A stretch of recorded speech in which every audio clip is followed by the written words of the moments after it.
whatever you do, don't fall asleep. Welcome to Talking Horror with Jamie and Nikisha. Hi, I'm Jamie. And I'm Nikisha, and this is Talking Horror with Jamie, And Nikisha. where we share our love for spooky spook things and talk horror through the lens of human behavior. Welcome, everyone. If you're watching us on the YouTubes, hi everybody on YouTube, Hello. You will see that we have a special guest. I'm taking over Brian's job right now, and I'm introducing this special guest for this episode. As Brian likes to call us, two hammies, and we're still two hammies. That's true. We're still two hammies. Welcome, please, Aaron J Albano to the podcast. We all know Aaron. Yes, we all know Aaron through various different life things. Aaron and I were in a little play called Hamilton together on the road, and now he left me. Have you heard of it? And now he left me to be on Broadway, his Hamilton. But you know what? It's fine. We forgive him and we let him be on this podcast. But we're so happy to have you. And Aaron, let's tell the people how you know Brian and Jamie. Hi, everybody. Well, I know Brian because many moons ago at this point, I was a guest on Broadwasted, the one that started it all. And we became really good friends since then. And I met Jamie through Brian, and had the pleasure of going to their beautiful, beautiful wedding last year. And so that's sort of the story Aaron, in a nutshell. Were you on our Nope episode? Yes, I was. Oh, so go. listeners, I totally forgot. Yes, I absolutely was. I was totally. LOL. Yeah, See, check look, out our Nope review. You'll hear more about Aaron's thoughts on that. Beautiful. Well, we brought Aaron on here because today we are talking about the American post-apocalyptic drama TV show, so many words, The Last of Us. And we have, oh, that's great.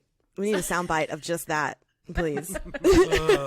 More work for Brian. More work. That's our plan now, is just to give more work for Brian. It's a fun time for all of us, except for Brian. So much time. So much time.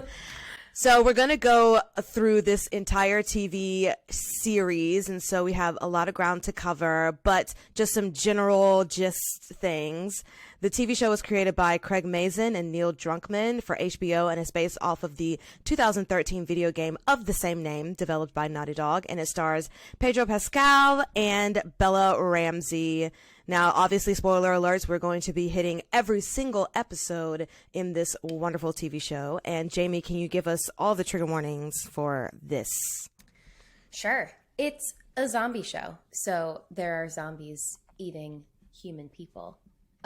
Also, it's a zombie show. It's a post-apocalyptic show. So if you are concerned that people might be doobie heads in the apocalypse, you're right. So if you don't want to see humans doing terrible things to other humans, murder, assault, just anything terrible that cannibalism, anything terrible that you can think of that a human would do to another human, they either show you or is referenced. So all of that is my major trigger warning. But yes, there are still insides on the outside. Disturbing mushroom people. If that is unpleasant to you, disturbing to look at, then this might not be for you. They do a really good job at making them terrifying.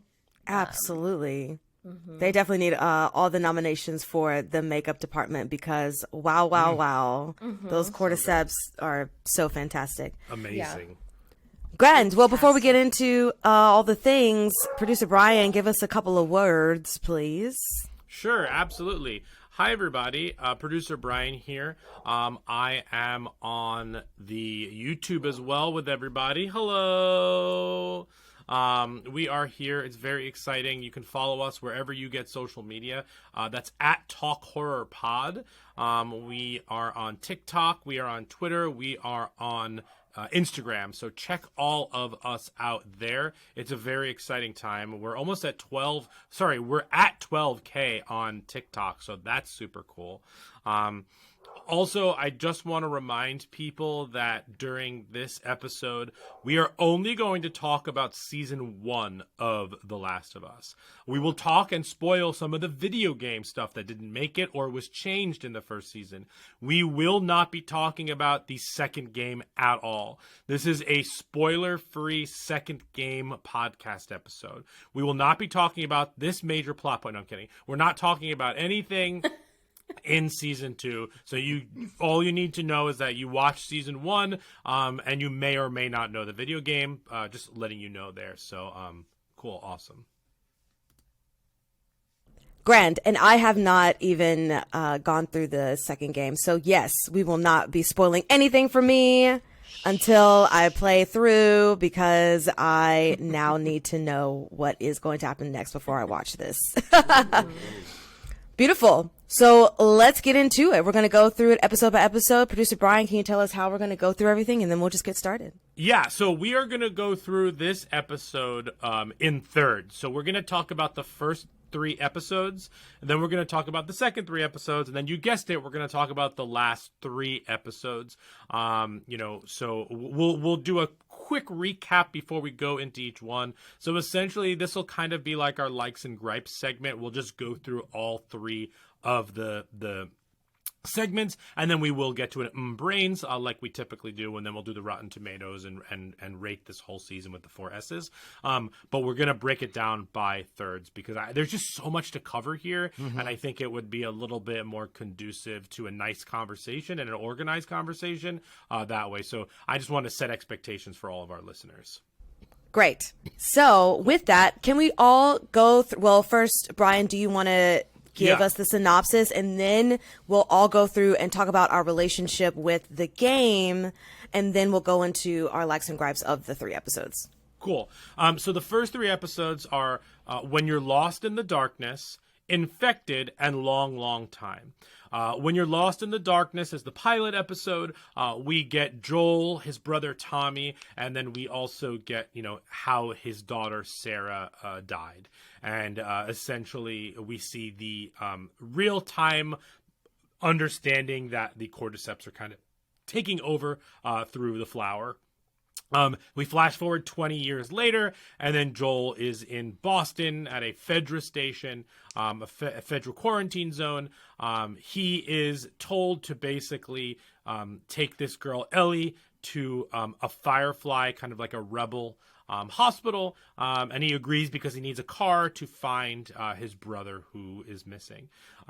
We find out that Ellie is infected. She says she is not. She is immune, and then Joel kills a lot of the Fedra agents that are hunting them down.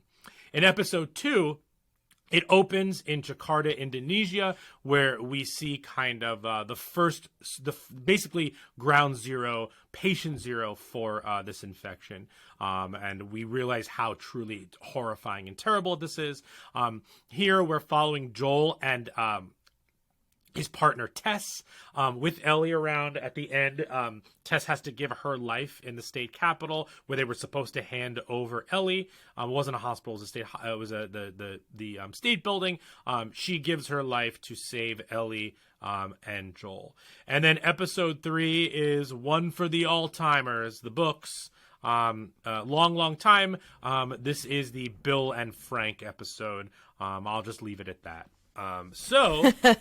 Yes, because if you know, you know. All you need to say is Bill and Frank, and everyone just starts weeping at those 2. So yes, great. We'll have Aaron start, since he is our guest, and Aaron and I have a connection with this anyway, so Aaron can talk about how he brought me into the fold of what is the beautifulness of The Last of Us, and then just talk to us about these episodes. Sure. So I love these games. I have played both part 1 and part 2. I won't talk about part 2, but outside of the fact that I've played them all many times.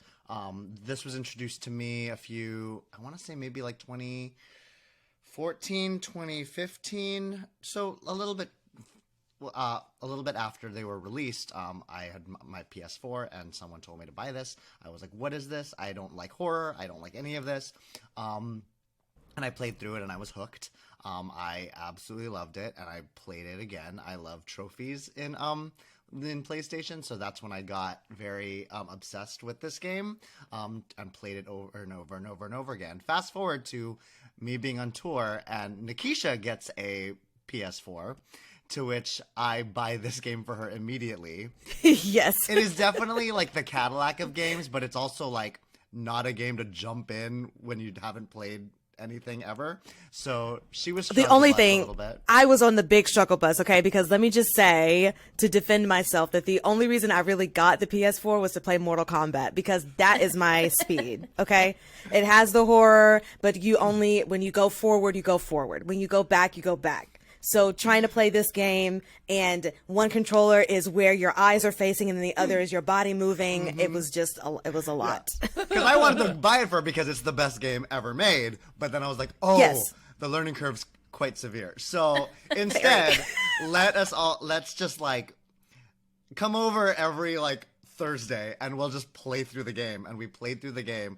And at first, like, we were switching off, and then after a while I just played it and she just watched, which was equally just as fun. Yes. And again, and we played through part 1. We played through we did not play through Left Behind. No, we watched just Left played through Behind. part, yeah, So I we just watched played it. through part 1.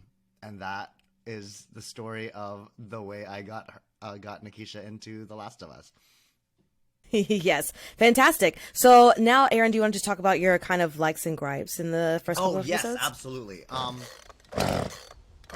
now our likes and gripes. Again, so because I'm such a severe, is purist the right word? I mean, yes, but I love these games so much. I was very apprehensive coming into this series, just because I was like, historically the video game translations into TV have not been great, and so I was a little nervous with my favorite story of all time being transferred. And these 3 episodes like really hit the ground running for me. They were so good. Just the cold opens of all of the first 2 specifically. I love those, especially episode 2. I would say that's my like of Mate, arguably the entire season, only because the way the reveal, it being in Jakarta, and just the more fleshed out that the series got from the game, because we didn't know anything about the cordyceps fungus in the game because you were just playing as Joel. Introducing the doctor, introducing how it travels, and introducing what, like, the way that the world had decided to sort of deal with this fungus, on top of the brilliant acting of that woman. I knew her name for like the month after that episode, but I've forgotten it. Yes. Yeah. But like she was so good. She was so good in that like cold open, maybe 10 minutes of the episode. It was so good. It was a long cold open. Yeah. Literally the second she says bomb, I lost. Well, Yep. her tea, when the camera is just on her and the tea is just shaking from her. From Christine Hakim, I believe her name is. It's so good. That episode, so that there's a lot of likes in these 3 episodes. I mean, Yeah. Especially my love of the 3rd episode, and I think we can all go here. The show is so strong, but especially as a purist of the game, because I walked in being like, all right, what's this going to be? Okay, he's going to be a perfect Bill, thinking that it's going to be all the scenes from the game. And then it took such a severe left turn where I was like, what? Oh, okay. Oh, now I get to watch this as a first-time viewer, where the first 2 episodes I essentially knew That's exactly a good what point. would happen. Yeah. That's super interesting. The whole season, I was like, oh, I know exactly what's going to happen. I can actually watch this. So those of you who know, and I've talked about this many a time at this point, I usually like to stack and binge all of these like prestige shows, because this show I knew exactly what was going to happen, or thought I did. I was just I watched it from week to week so I could participate in the conversation. And this third episode was like, oh, I don't know any of this. Okay, great. Let's just watch it. And of course, gagged like everybody else. Yeah, which is so funny because Aaron and I were in communication like as we were watching it week to week, and it was funny to have the conversation to kind of hone in on Aaron's point of the third episode being like watching it for the first time and thinking, well, how is everything else going to be in the show? Are they going to expand certain things? Are we going to get through the first game in this season if we're expanding on characters like in this capacity? So it was really fun to just have that complete left shift in episode 3 and then think, well, then how is the rest of the game? Like, is it just no holds barred now? So for those of you who have never played the game, but did watch the series, in the game, basically Ellie and Joel go to Bill's, and they meet Bill. Bill is still alive in the game, and in the game, it's never outwardly said, but it's very heavily assumed or inferred that he had this relationship with Frank. And in the game, they run into basically Frank's hanged body. And it's not a good relationship like it is in the show. Correct. And then, there still is that scene. I think I'm skipping into the next 3, but there is that scene in the car with the pornographic magazine. So I mentioned that because, it was... I mean, and this game is also very much about sexuality and like who you are and how you define that in a post-apocalyptic world, or how you don't need to, you just need to find human connection.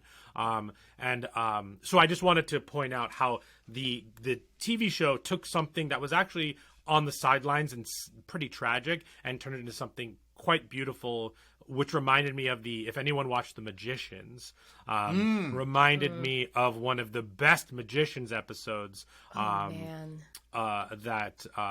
is one of the best episodes like ever of any TV show. Wow. But I never watched that show because I love those books. Oh, I think you would love the show or hate it, but I think you would get a kick. You would hate watch it or love watch it. Anyway, back to you, Aaron. I just wanted to point that out. No, that's good. And yeah, so that's pretty much all of mine. I think the show with these first 3 episodes definitely, with the first 2 episodes, sort of signaled to the world, but also to the diehard gamers, being like, we got you. This is what you know. This is how we are taking care of you because you were our first fans. And then with episode 3, they were like, all right, so we should, how we got you? We still got you, but you're not going to know what's happening. And I think they did that masterfully. Yeah, I also think that this show gets a pass because Neil Druckmann is writing it. And so it's very different than Benioff and Weiss changing J.R.R. Martin's source material versus somebody who probably wanted to add a lot of this into the game, or time has changed and people have changed since 2013 and he can do something more, but fundamentally keeping it the exact same questions and content across. Like when we get to part 3, they built it so well starting in episode 1 that the final question that you're left with in the final episode still gives you the same emotional feeling and impact that the game does. But it actually enhances it, and I'm excited to talk about that. But anyway, back to you, Nikisha. Grand. Well, now let's go to Jamie. Can you talk about your likes and gripes of the first 3 episodes? Yeah. So I actually did not myself play through the games. I did not have a PlayStation at the time that these games came out. So in deciding whether or not I wanted to buy a PlayStation, I was like, let me just watch some of a no commentary walkthrough just to get a feel for it and see if I want to get one. And then I started watching it and I was like, this is the best thing I've ever watched. I don't even care about getting the PlayStation. I'm just going to watch this like a movie, a very long movie, because I'm watching this whole person play this game. Yes. But I as a side note, I love watching like no commentary gameplay because I'm a huge nerd. But I love this series so much. I, like Aaron, was like very anxious about the idea of them, making an adaptation for TV, as you can look at the history of other video game adaptations and see there's a lot of stinky poo poo. So Lots of sticky poo poo. oh man. Yes. But I mean, with the casting, I got more excited. And then when Craig Mazin was signed on, since he did Chernobyl, I was even more excited, because if you haven't seen Chernobyl, that is a show with a capital S. It's just so effective. And so you can like see, okay, I have an idea of like what they can do. I really hope that they can pull this off. And like, not only were they like wildly successful in creating this adaptation, but like, yeah, just the things that they enhanced to this story that like are really important in like a story versus a game where like maybe people want to, shoot more of the zombies, whatever, versus the character development. I mean, there's still so much character development in this game. It's truly wild. Yeah. But again, like, even in thinking about the Bill and Frank stuff, it's just like, this isn't just your typical zombie game or like zombie apocalypse movie, show, whatever. It's just so much more about the people. And they just did such a good job at like really focusing on human relationships and like what happens to people when they're like going through a crisis, when they're going through like a prolonged crisis, for people whose lives have been fundamentally upended, for people who have grown up in this experience so they don't even know what like, before this all happened, what that was like. I'm like I was just so like emotional after watching everything. Yes. Anyway, that wasn't anything specific. I just had to share all of that. But yes. Even like knowing what was going to happen, like I still cried time and time again. When I didn't know what was going to happen, I sobbed in that Bill and Frank episode, like ugly, gross tears and snot. But I just, it was so important to like see that story in particular, and like, people choosing to end something on their own terms, but like also having like fully lived out a life that was like fulfilling. And I don't feel like we get that a lot of times in the apocalypse. So that felt like a really important story to tell. That just like really stands out to me. I also agree about like the cold open for episode 2 that starts in Jakarta the first episode and the second episode, the beginning was terrifying. Like that, it's just like, all of this information that we're getting about like, well, what if like this happened? Like this could be a really scary thing that no one's really taking seriously. Right. Now, like think about where we're at now in present time, where global warming is happening, and like, I think people are talking about cordyceps because they're watching this show, but like how many more articles have I seen about like cordyceps and like fungal things and things evolving, and like it's creepy, it's terrifying. So it felt like planted this seed in my brain of like, oh, this is like really scary. Not to mention, obviously, like experiencing a global pandemic now. On top of that, yes. Yeah. So it's just feeling like you're that much closer to something like that happening is in itself just scary.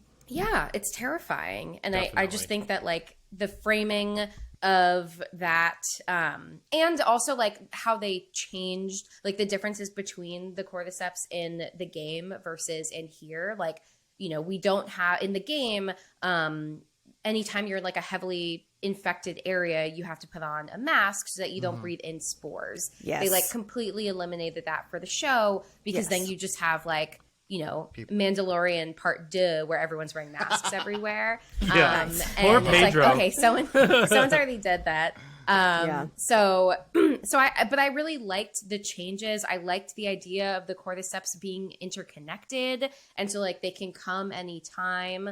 I also I think there's way more Fedra interaction in the game, and I like that they take some of that out to focus on like how they're navigating with the clickers, but it still doesn't feel like a super heavy zombie thing. Because I think in like in episode 2, I think around that time where like Tess is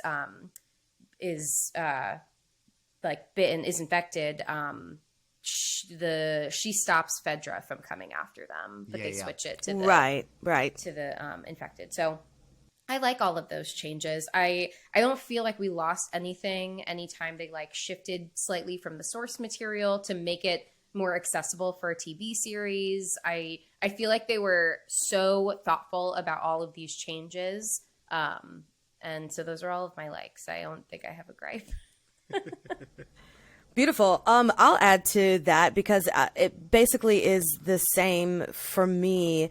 I really enjoyed knowing what was going to happen and seeing what would change, because I was also watching it with my roommate who didn't know anything about it. So it was really fun just kind of... that's a really cool experience. Yeah. So it was fun, like kind of answering her questions about things, or, you know, kind of going back and reflecting, or her being like, did that happen in the game, or did that? Especially the third episode. I was like, girl, I don't know what that was, but that was beautiful, and it was never in the game.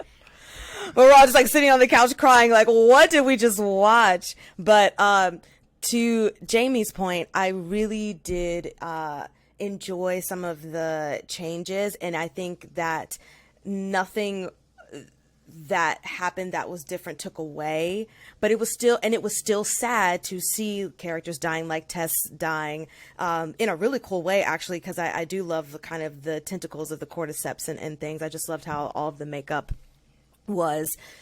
Definitely enjoyed the setup of the show as well. You know, it really does put you immediately in that danger. I love all the Easter eggs from the show, right down to Sarah's like t-shirt, the same t-shirt that she had like in the game. And it was also really nice interacting with TikTok in this, and kind of being in that world and seeing people point out certain things or say like, this is what was different, or, you know, because it had been a minute since we had played the game when these episodes came out, so it was still kind of remembering, okay, well, what exactly happened, or how was it? And then when Tess died, it was like, wait, I don't think that's how she died in the game. Like, let me go back and see, and then, you know, realizing like some of the differences and stuff. So it was really fun to interact with it in that way. And yeah, Ron Swanson will always be my favorite in everything. He can do no wrong in my eyes, and it was just beautiful representation, which I think is especially needed now. And I think it was kind of believable in a sense of someone who is alone, wanting to have that human connection in some kind of way, even if they are kind of stubborn and have learned how to just be with themselves and are okay with being with themselves. You know, there's just no substitution for a human connection. Which leads me to a human behavior question for Jamie, real quick. Do you think at some point, and this is like just basic human behavior, so this is like your opinion on the matter. Do you think at some point a person living on their own would need another human to keep sane? Like, could you completely cut off no contact with a human and still function at full mental capacity? Oof. I mean, I definitely. Good question. Good question. Yeah, that's a great question. Everybody. Yay!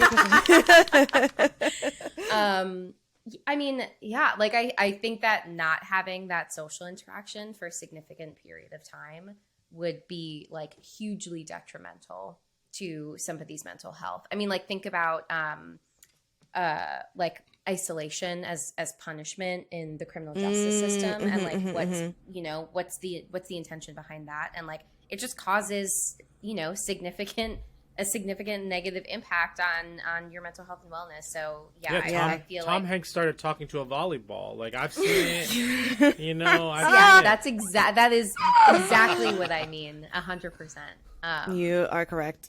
Yeah. So yeah, I definitely feel like, you know, seeking out that connection is probably like would be pretty high on people's lists to survive. Like, even though, you know, there is the isolationist mindset of like the other people are dangerous, so like I have to keep my Right. distance. But Right. I also still think that even with that in mind, it's different when you're choosing to keep people away because like that's the choice that you're making versus like you lose access to people and then Yeah. it's like, oh, now like even if you wanted to, you can't.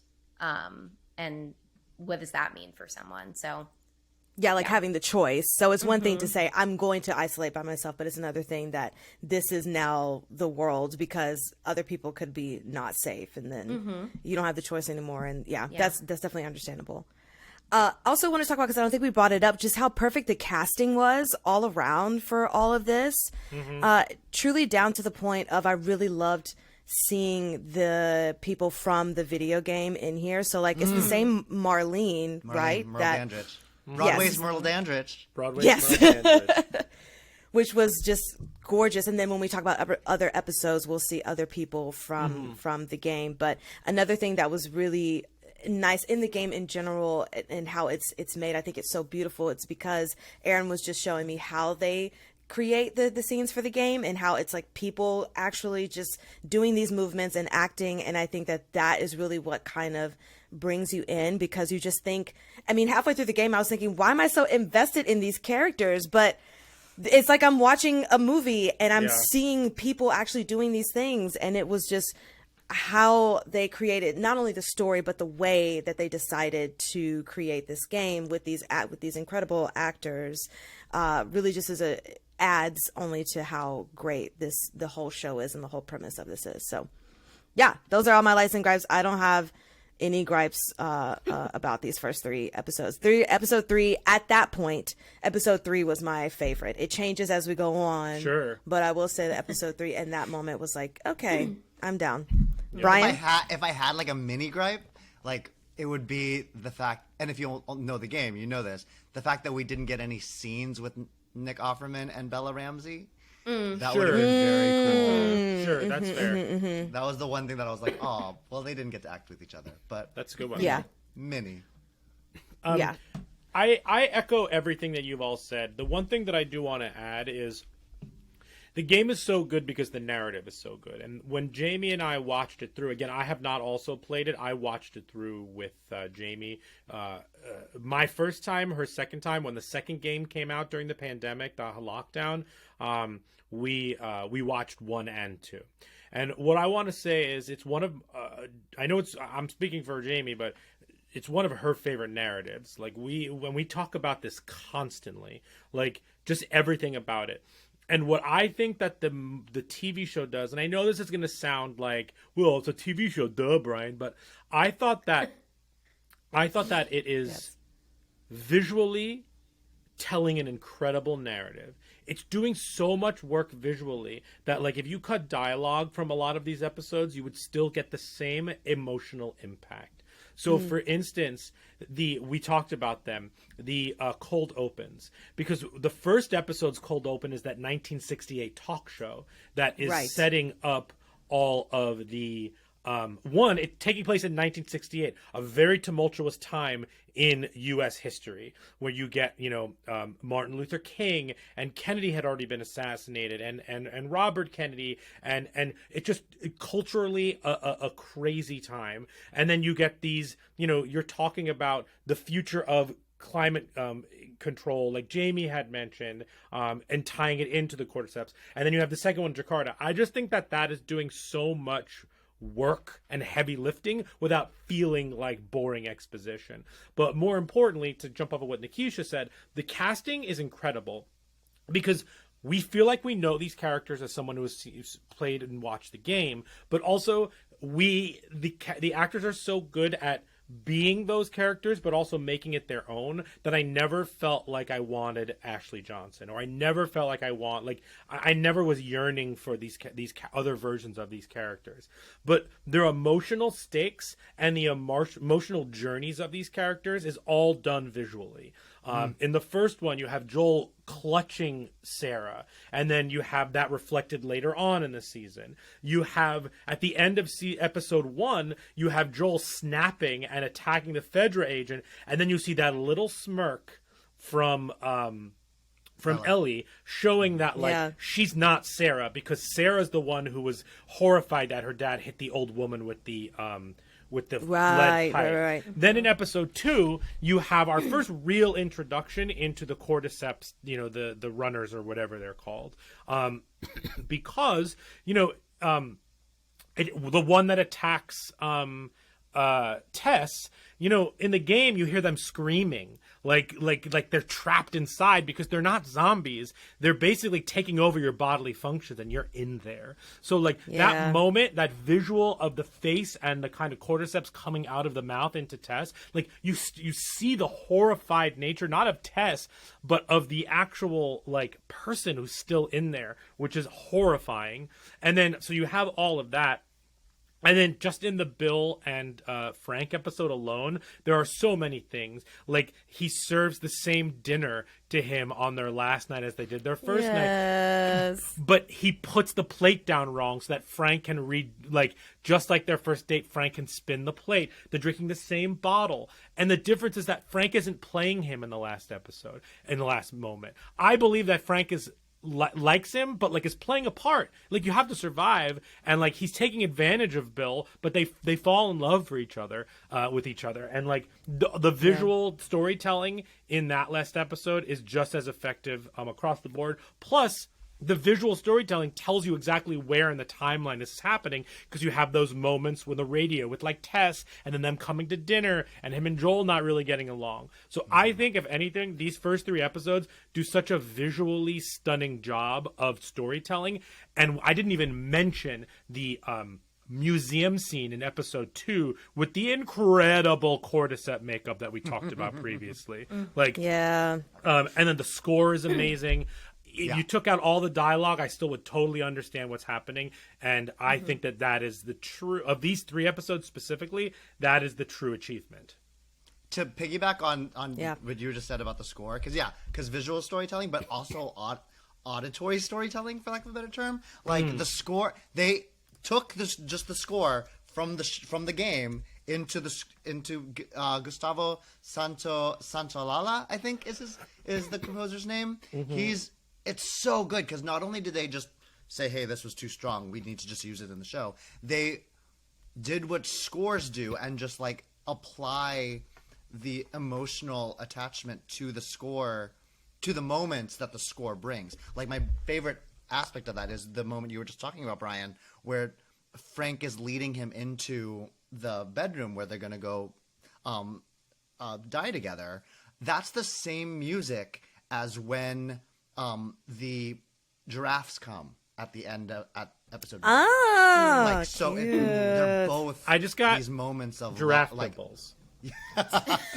It's both these moments of love and giraffe hope bumps. and it's that where it's oh, you've really connected these stories in a very visceral, emotional way, where we know what the people who do know and the people who don't, the score tells such a beautiful story that you could take away all the dialogue, and you know exactly how this story is supposed to feel. Yeah, I want to add 2 things before we move on to the next section. The first one is that the composer Gustavo also did Brokeback Mountain. And that Brokeback Mountain score is incredible, but also it's so that bow, bow, bow, bow, bow, bow, it's so ingrained, and we associate that with the not just the love of 2 men, but with the connection, that idea of needing connection. And I think that even if you don't realize it, I think it's subconsciously that guitar, obviously the guitar is a huge piece of this too, because in the last few episodes he's talking about do you want to teach, I can teach you, and all that stuff. But I think that's also fascinating to kind of use our senses against us or for us, if that makes sense. So that's the first thing. The second thing that I didn't mention is the placement of episode 3. And I know that's where it comes in the game, but Druckmann and Mason's ability to choose to do that hopeful, beautiful episode after we've just been bombarded by 2 hopeless, deeply sad episodes, undercutting all of that, I think gave us enough hope for the next 6 episodes. Like, I think the power of the third episode is making sure that during the next 6 episodes, you know that a happy ending is possible. It's a happy ending within the context of this awful post-apocalyptic world, but a happy ending nonetheless. So I think that really helps this show move forward where that episode actually happens, especially after the death of Tess, after, after Joel's, awful loss of his daughter and how Fedra working against him and all of that. I just think that's kind of brilliant and how it sets us up for the next 6 episodes. For sure. Well, on that note, let's get into the next 3 episodes. Sure. So the next 3 episodes are Please Hold to My Hand, Endure and Survive, and Kin. In Please Hold My Hand, the journey takes them through Missouri. They go through Kansas City. And this is where they're trying to make their way out of Kansas City. And you have Kathleen, a new character added to this. Just so you know, in the game, it's Pittsburgh. In this show, it is Kansas City. So we're just moving a little bit further west to get us to our destination. And then they meet Sam and Henry at the end of the episode. Episode 5 is the Henry and Sam episode, as we'll call it. So Joel and Ellie working with Sam and Henry to escape. They go underneath kind of the city into what was once like an underground kindergarten class where other people were living. And then they escape out of the city. And then at the end, we have the Henry and Sam sequence that will forever be burned into our skulls. And then God. I know. And then we have Kin. This is a couple of months after Sam and Henry. And we finally get to Jackson, Wyoming. We see Tommy there. We see what life could be like in a community where everybody puts in the same amount of effort. It's kind of a utopia and a haven. We get True Blood's Tara, of course, because it wouldn't be an HBO show without that. What did she say? It's a commune. We're communists. Yeah. We get Tommy freaks out. Tommy freaks out. Amazing scene. We get the most famous scene from the video game reproduced here in the I'm Not Your Dad. Everyone fucking leaves me except for you. I'm going to tear up talking about it. And then Joel and Ellie decide. Ellie chooses Joel. Let me rephrase that. Joel allows Ellie to have the choice to choose Joel to go to the hospital in Colorado. They get to the hospital in Colorado where the Fireflies are. It is totally abandoned except for some raiders. They get into a scuffle and Joel is stabbed by one of the raiders. Those are the 3 episodes. So Nikisha, back to you. Yeah, great. And I would love to start this off just because I have been watching this in conjunction with The Walking Dead, and we have talked about that in previous episodes. Oh, that's right. Where are you? So I am on season 4, in the middle of season 4. Okay. So all that to say, the they just left the prison. They just left the prison because everything just went down with the governor and all the things. Oh yeah, woo! Oh, my Walking heart. Dead. Spoilers for Walking Dead. That was so long ago, which it's very dated, and sometimes you can tell. But my point is that in watching this in conjunction with The Walking Dead, I was getting a little bored at not seeing gore. And y'all know me, Maury. I need more gore. Right. Always more gore. Morier. Okay. And so Morer, that's what it is. The word is Morer.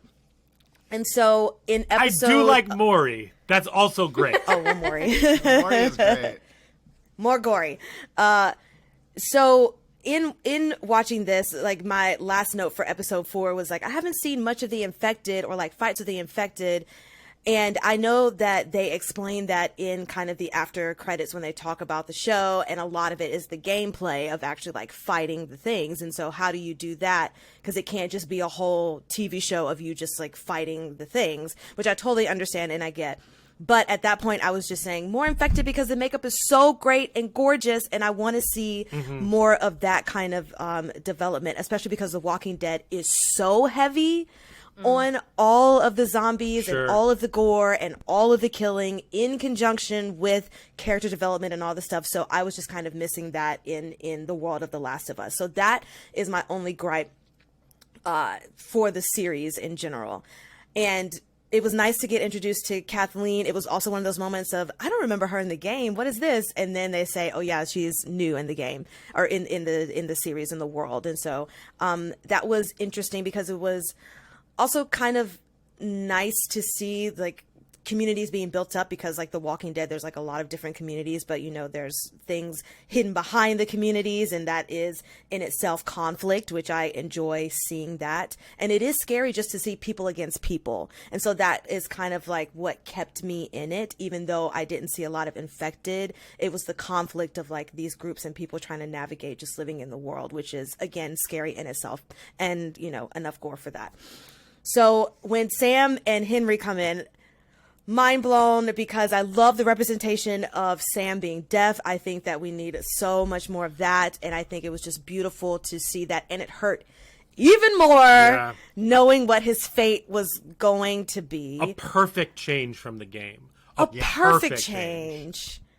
And then it just makes it even more sad when when we have the whole scene of her saying her blood is medicine. Wow, talk about the tears. Forget it, yeah. Because in the game, if I'm remembering it correctly, in the game, you just wake up the next day and Sam is already infected. They don't have that night before together speaking. So that was such a powerful moment for Ellie to think that she could save him, and she couldn't, because then you have the inner conflict within herself of, is this going to even work? Like, what are we even working towards? Which I think when Sam and Henry have their ultimate demise, that shift in Ellie when they're burying them and she's just kind of, you know, stoic face. It was just so great to watch, because that absolutely makes sense. She has this conflict with what just happened in the first place, on top of her thinking like, well, what are we even doing this for if I can't help, if there's a possibility, you know, that my blood won't work and I can't help the people, you know, all the stuff. So I thought that was just beautiful. # endure and survive always. And then for the episode 6, that was my least favorite episode. That's when we do meet the brother and we're there. And just because it felt like a lot of, they were trying to fit a lot of things in at once, and it just wasn't as cohesive as some of the other episodes were. So it just felt a little bit all over the place. But I do love the representation of the Diva Cup for Ellie, because absolutely, post-apocalyptic world doesn't mean that you just stop menstruating. So that was wonderful to put that out. And the tampons in the previous episodes, right? When she's in the basement, finds the tampons, and then like stabs the cordyceps guy in the head, like kind of like fooling around with it. We didn't talk about that, but that's another point in Ellie's journey to like where she's going. Absolutely, yeah. And I think it's so smart, because even like sometimes in The Walking Dead, you're kind of like, okay, these people are, you know, not functioning like as humans sometimes. But in this one, it was just really nice to have that little bit of detail. It just helps so much. It adds to everything. And I love the shot for shot when Ellie is yelling at Joel, and like Brian said, the whole scene. And then the favorite part, because when I was playing the game with Aaron and we get to the point where Joel has he falls and is like stabbed through his stomach, and in the game, you're holding the control, which I wish I was, but Aaron was, and he was telling me what was happening. You're feeling Joel's heartbeat, right? And then it like slowly goes away. And then the next thing is they pan and you're playing as Ellie, and you don't know where you are. You're just like running around like, what is happening? And so I was just so excited at that point, because I was watching with my friend and she was like, is Joel actually like dead? What is happening? You know? But I just think that in the game, it's so cool in that moment to play because of that, because it was just such a powerful kind of thing to think like, well, what is actually going to happen next? And I think that translated well in the show of like, okay, what is going to happen next? We don't know, so, and especially because the next episode, when we get into it, is Left Behind. So then you're like, you have a whole episode of not even knowing where Joel is or what's happening. So I think that was a really nice setup into putting that episode right after that. So yeah, those are my likes and gripes. Jamie? Yeah, I mean, you said that all of the things that I was thinking and feeling. I think that adding Kathleen to the story was really strong again, because it's just like we're getting more people, humans being humans, doing human things, in moments of crises, and like, turning into like the essentially thing that she hated the most. Like she ends up becoming no better than Fedra. And right. It's like, we get some really good scenes with her, and like she's a very compelling leader, but also it's like there's going to be some tension here with Joel and Ellie. But yeah, I thought that was a really good like segue into connecting us with Henry and Sam, like knowing that we're going to get their story, but yeah, figuring out like how do we meet them in a way that like makes sense and like again like enhances the story that we're already getting, especially if you know what happens to them. It's like, okay, how are they gonna like build this like strong connection for the impact of what happens next to like be so great. And again, like it's still what happens in the game, but I definitely think that conversation between Ellie and Sam, it's just it just breaks. It's heartbreaking. It's so upsetting because like she doesn't fully understand what's going on and like only has so much information, which also is just like such a weight to give to a young person of like, what does this mean for, the future of humanity? And like, you're so important. That responsibility is so big, which I'm sure we'll get into when we talk about the last episode. But all she knows is that she's the savior of humanity. That no big deal. Yeah. But like it just I cried some more. I also was really excited when the bloater was introduced. Especially shout out to the bloater. Shout out to the bloater. Round of applause to the bloater. That's the gore I wanted. That whole sequence. I forgot about that. That was the best sequence. Yeah, because I remember I was like, oh, there's like a zombie horde that happens in this part of the game from what I remember, because you play as Joel up at the top and like shooting all the zombies to protect Ellie and them from getting bit. And I remembered that from watching the game. So I was like, when they alluded to something under the surface, I think in the 4th episode, I'm just like, ooh, are we gonna get another different type of zombie? Maybe we'll get a bloater this time, and like getting really excited. And then I don't know if this was like supposed to happen, but did it like slow-mo when the bloater's introduced? Like the whole slow zoomed on him. And I was like, why is time stopping? I thought that like HBO like messed up on our TV. I was like, is this weird? Like what? It felt like weird and romantic to zoom in on him and then to zoom in on what's his face, who's playing Kathleen's number 2, but he was also in the games. Yeah, he played Tommy in the games. Yeah, I was like, what is this like they're locking eyes moment that we're getting right now, which I thought was really funny. But yeah, great introduction of another terrifying type of infected.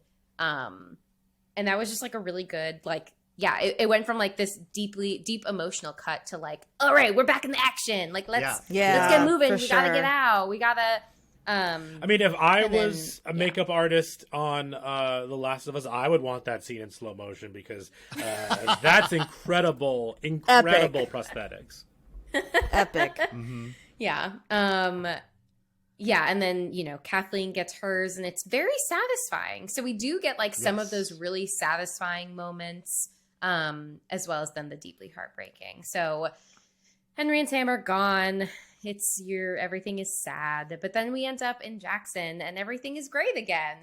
There's no sad emotions here anymore. No sad emotions. But yeah, it is really interesting to see like just how deeply affected Ellie is experiencing and witnessing all of these like horrible traumas, how that is impacting her character. And like, how, you know, does that then make this idea of her being like the savior even more compelling? Because it's like, oh, could I have saved them? I just witnessed like these people I care about again lose. You know, what can I do? Like this has to be worth it. Like we're seeing that internal narrative like be building up for her. And it's just so powerful. But I was really excited when they got to Wyoming. I really like their whole little base. I'm excited for more,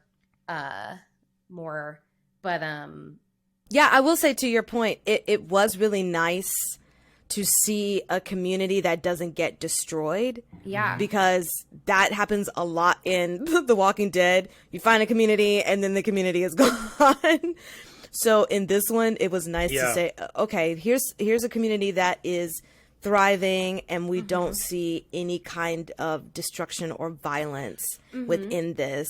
Like they really are equals and like care about each other and like have figured out a system where there isn't this like inner like people trying to take over, like it's as equitable as they can make it, and and it's really working for them and it's great. And like it definitely makes me curious about like how do they keep the system in place? How do they prevent things like that from happening? Is it like the type of people that are there? Like these are like the questions that like, you know, playing the game, watching this make me think about, because we don't see, I feel like we don't see a lot of that in other post-apocalyptic things. It's like, it's pretty much just like someone figured out how to take control and like they're a terrible leader and people are doing terrible things. And we're always getting the narrative of like humans are bad. Like if given the opportunity, they will just do terrible things. And like not here. Like here, something is going. They figured it out. Yeah. Well, The Walking Dead has given me PTSD for communities.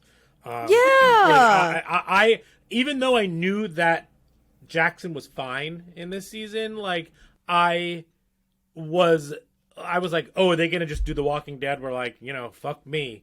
Like, I guess we're gonna have to move somewhere else. Like, exactly. Yeah, totally. Always. Yeah. Grand. Jamie, is that all you have for that? Yeah, because you talked about the part when like Ellie takes over in the game is so. Oh, my only gripe is that like I wanted more bow and arrow. Sure. And we didn't get any of that choices. here. Choices. But you know, that's like the minorest of gripes.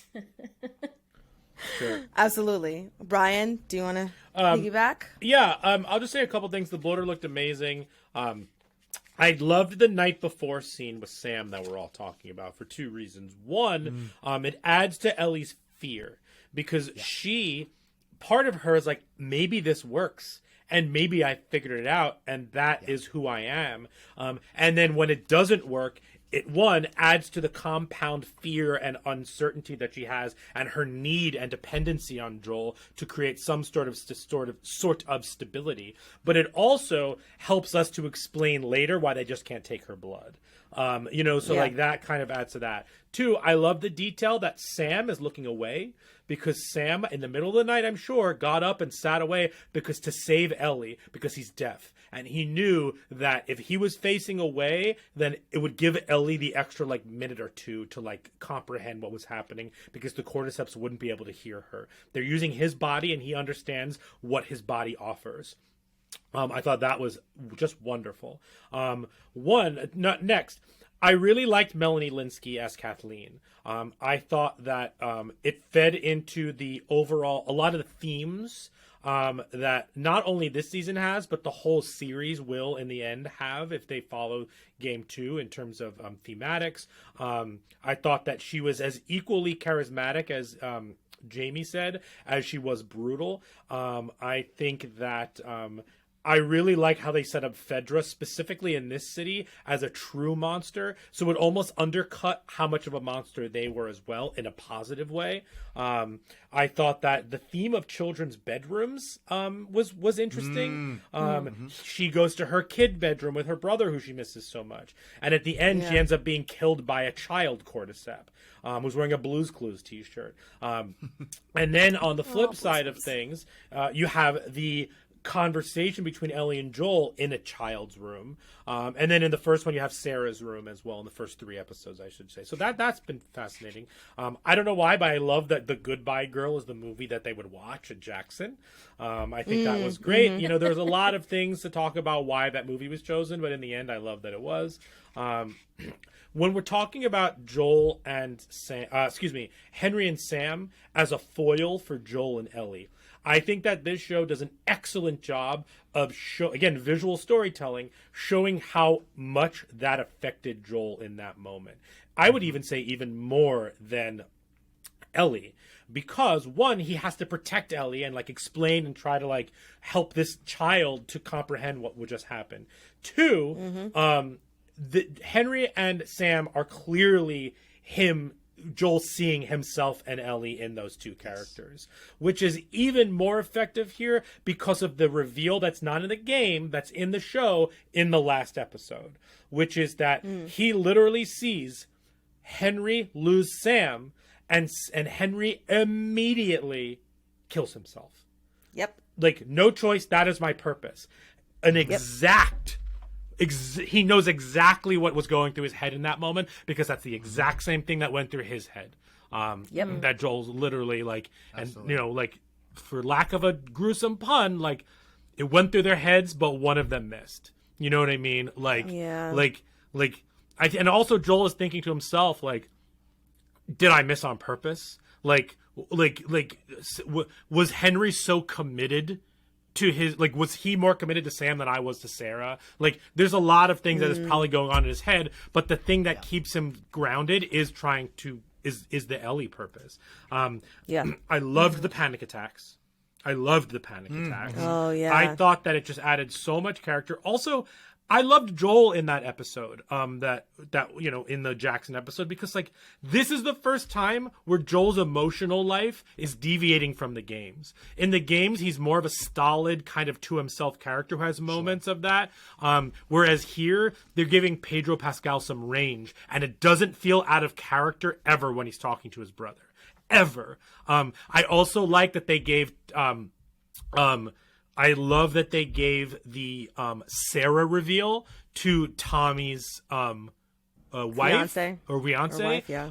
Because I think that shows that like Tommy is totally open with his new family and his new life, and he has chosen them because Jackson does radio silence. That's one way of protecting themselves. So like Tommy chose his new life over talking to his brother. And like, and I think that that's fascinating because now he's here, he's excited, but like Joel doesn't take it the same way that Tommy is. No, not especially in that bar sequence where they have that conversation about like him being a dad, which is an awesome addition. I don't think that's in the game, right? Where Tommy's becoming a dad, or is it? No, not at all. I don't think so. Like all of the emotional work that sets these characters up for the next journey, whether it's game 2 or whether it's the second half of the season, whether it's Tommy understanding why he would even go with Ellie and leave his pregnant wife behind. Like all of that just like really adds to it. And then the other thing that we haven't even talked at all about is Ellie and the gun. Ellie taking the gun, then using it on the guy to save Joel, and then God, that scene. And then Joel kind of like shook a little bit because he can't hear out of that ear. Again, you have Joel's ear failing him, and then you have him seeing Henry kill himself. So all of that without the subconscious, because we don't know the answers yet, but that's all in there. And then you have Joel and Ellie's relationship changing because he's teaching her how to shoot a gun, which is so significantly different than we'll call her a pacifist daughter, Sarah. So I think all of that in these episodes kept me more afloat than like all of that stuff really affected me. But I will say, I think that the Melanie Lynskey character and that group of people, if you're going to turn them from anonymous Pittsburgh Raiders into like actual people who have feelings and characters and development, I know we're going from like place to place and we're moving along. I needed a little bit more from the Kansas City people. I don't know what it is, and I'm not here to give suggestions, but I needed a little bit more because it felt in service of Henry and Sam, and it just felt a little bit patchy and holy when it came to thematically what they're adding to the show, as opposed to just another society, another group. You know what I mean? So that's my one gripe about these episodes. Grand.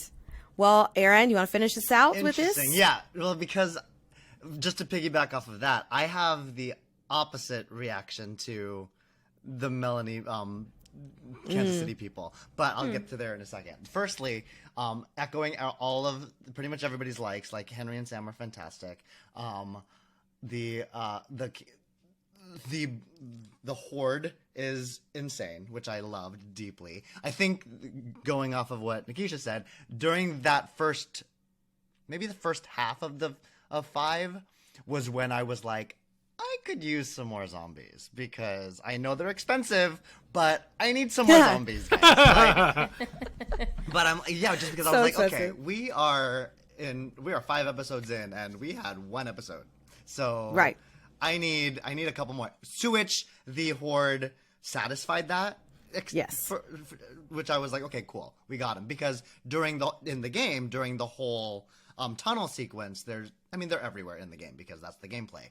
But when we got down to Ish's to the community underground, like, there's so many zombies in there because that's what happened. Like, that's why it's empty now.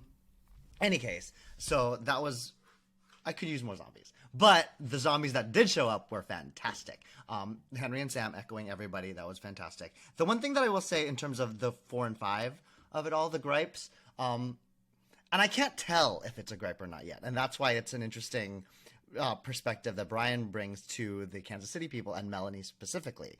For this season, and I'll do my best. Yell at me if I accidentally get into spoiler territory for 2. Sure. I'm gonna do my best. I think for this season, part 1, the expanding of the people who live in this taken over QZ was fantastic. I question whether that that choice does things to where this story goes in the way that, like, just thematically in 2, I'm unsure if we got there too soon because of this moment in 1. I'm trying to be as cryptic as possible. Yeah, but I understand that. I actually think the flip of that, without spoiling anything, is I think that it's just setting up thematic threads, threads, not narrative threads, but thematic threads that will pick up in season, that do pick up in game 2. And I can't decide if that undercuts it or not. Yeah, I don't either. I don't know. That's what I got. Yeah. So there's my, I'll let you know in 3 years when we get another season. Yeah. But in 2030, when we're talking about season 2. Right. Oh my God. So there's that. I might get controversial. I did not like episode 6. 6 was the one that I was like, okay, here's where I'm going to be as happy. I loved the bringing in of Jackson. I loved everything that we got in the episode.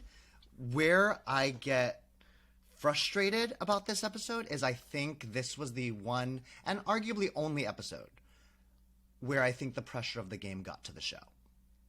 And I think that is where, like, especially in the iconic scene that everybody knows, especially everybody in the games know, they did it word for word, like, and they did it basically in the same scene. I don't think, because I think either it was a podcast or the inside the episode afterward, where I think Bella says that, like, the pressure of that scene was a Yeah, lot that day. it was in that. Yeah. It was in the.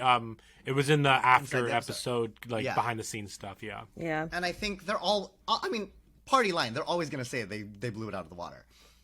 I don't think they blew it out of the water. And that's, and I think, because they were being held to such a high standard and memory of, like, it was the moment where the show valued the source material over their actors and their performances. In addition to the fact that I don't think that because of the finagling around of the show's story, I don't think they earned it either. And that's where I get frustrated, because in the game, Yeah. Ellie has run away and run to a different house where this house that they go to is not in Jackson. And so Tommy and Joel have to go find her, and they encounter all these raiders, all these people, and so they almost have to fight to get to her. And again, it's gameplay, but up to this point, the show has been very smart about replacing the gameplay and the stakes in the gameplay with other things that satisfy the need for it. Here, I don't think they did, because the whole point is you are fighting to get to this girl you pretend you don't even really care about. You're fighting to get to her, and then you get to the house, you have the scene, and then they have to fight to get out of the house. So so again, I'm saying because you play as Joel, despite saying, you don't care about this girl, get out of my face, we're done after this, you then have to fight to get out of the house. So you're still protecting her, and you're still playing with her, and you're still bonded to her, even though you have just said you are not with her. And so then, after that entire gameplay sequence, you are riding back to Jackson, and however much time that takes, by the end of that scene, you get to the moment of like, okay, hey Tommy, can I borrow this horse? I'm gonna take Ellie to the Fireflies. Mm-hmm. Those moments don't exist in the show, and in fact, like the second part more so than the first, it's undercut. Like they have that scene in the show, and then they go to bed. I'm like, okay, so now we're just gonna. I'm supposed to believe that they sleep on it, and now they think that things are different. I'm like, I don't think that's a strong enough moment, and sorry if you all get comments for this, but I don't think that's a strong enough moment to drive the change of heart in terms of where we've gotten to and where we are. That on top of the fact that the scene, I'm like, again, everyone knows that this is the iconic scene. If they can't deliver, change the scene. Like, because especially like, because iconically, like the line was, everyone has left me, everyone except for you. Ashley Johnson added, everyone except for fucking you. And then when you recreate someone's ad lib, it doesn't have the same effect. Interesting. And that's where I'm like, this isn't right. This isn't correct. And at that point, I'm like, change the scene. Like, we'll forgive you. We'll forgive you if the emotional payoff is better. Yeah. And Do you think that? Yeah. Well, I was just gonna say, do you think that if they would have set up the scene better, then it would have been executed better, like with the same verbiage? Maybe. Or but is again, it solely just like both things, like a combination of both? I think it's both things because, again, if the actors can say the pressure off this scene is a lot, then the pressure on this scene is a lot. Like, and if they're being, like, if you can tell, because again, you can tell the creators are so reverent with this show, and like, and it did well. It did like that was for good reason. But if they're so reverent that you have to basically recreate a scene, like shot for shot, note for note, beat for beat, and you can't bring yourself to it as an actor, it's never going to be the same, and it's never going to be right. Like, because you're at that point, you're not asking them to play Joel and Ellie. You're asking them to play Troy and Ashley. That's fair. And that's different. And that's a different thing. You're asking Yeah. your actors. Yeah. And that's how Sue sees it. Sorry. No. I mean, but that's a great point. Just to kind of think about like the setup of it all. Because I agree with you in the sense of there was something that felt like it was missing, but I mean, I've only saw like the game once, and you know what the game is, so to be detailed and specific about like why that transition didn't work for you. That makes sense. I think the scene is the biggest gripe, more so than the setup and payoff. That's fair. Yeah, for sure, absolutely fair. Yeah. Grand. Well, shall we get on to the last 3 episodes? Yeah, The Last of Us. The Last of Us. So the last 3 episodes are Left Behind, When We Are in Need, and Look for the Light. So Left Behind is Ellie and Joel, an injured Joel, takes shelter, and then we have flashbacks to Ellie's kind of Ellie being in Fedra and her relationship with the amazing Storm Reed as Riley. So we have that whole sequence, which is the DLC for the game. And so that was cool that they included that, and we'll get into all of that. When We Are in Need is the penultimate episode. This is the David episode. This is the James and David cannibal episode. And we will get into that, where Ellie at the end really commits her first act of true desperation violence. So we have that, and then we have Look for the Light, which is the finale, where we have the trolley problem in full effect, and starting specifically with Ashley Johnson playing Ellie's mom, Anna. And we get more backstory on Marlene as well as that. And then obviously the season ends with the infamous okay cut to black. I just got goosebumps even saying okay. Back to you, Nikisha. Yeah. Well, Brian, just go ahead and start it. You're in it to win it now. Oh, sure. What I'll say is that I actually think that Left Behind was my least favorite episode. I don't think that it needed a full hour, the flashback. I think that we got what we needed in general. Like, I thought the performances were strong. I liked learning more about Ellie. But to me, it was more about, and maybe this is because I knew what this was going to be, and I'd love to talk to someone who did not watch it, but to me, it was nice watching it, but I knew it was going to happen. I already had that backstory on Ellie. I didn't need to see it, potentially, but that's me. I also think it loses an effect when you're not cutting in between her searching in a mall for the pharmaceuticals and her having her date in a mall. I think that like juxtaposition was totally missing. That contrast, I should say. But I thought the performances were spectacular. I loved watching them. I actually loved the very beginning where like she's actually debating if she should just leave Joel there, and then she thinks back to like her experience not leaving people behind. I also think at the end when Ellie's life has been the third option. The officer at the beginning is like, you can either follow this person or this person, and you'll be this kind of person or this kind of person in Fedra. But like her third choice was Fireflies and Joel, and totally different. Then you have the end where Riley's like, we could either kill ourselves or spend as much time as we can with each other while we still remember. Ellie has a third option that they don't know about. Like, it's all about those third options. And she can either stay with Joel or leave Joel. And her third option is to try and help Joel, not just stay there and, like, actually do something. So I that's my least favorite. I think it was effective. I think it was. I think the narrative overstayed its welcome for a full episode. When We Are in Need, I thought that this, first of all, this episode gave me the most anxiety out of all of them because because how much penicillin do you give him? I don't know. Where do you put it? Like that whole sequence where she's trying to figure out the penicillin, no good. Stressed the whole time. Stressed. Yeah.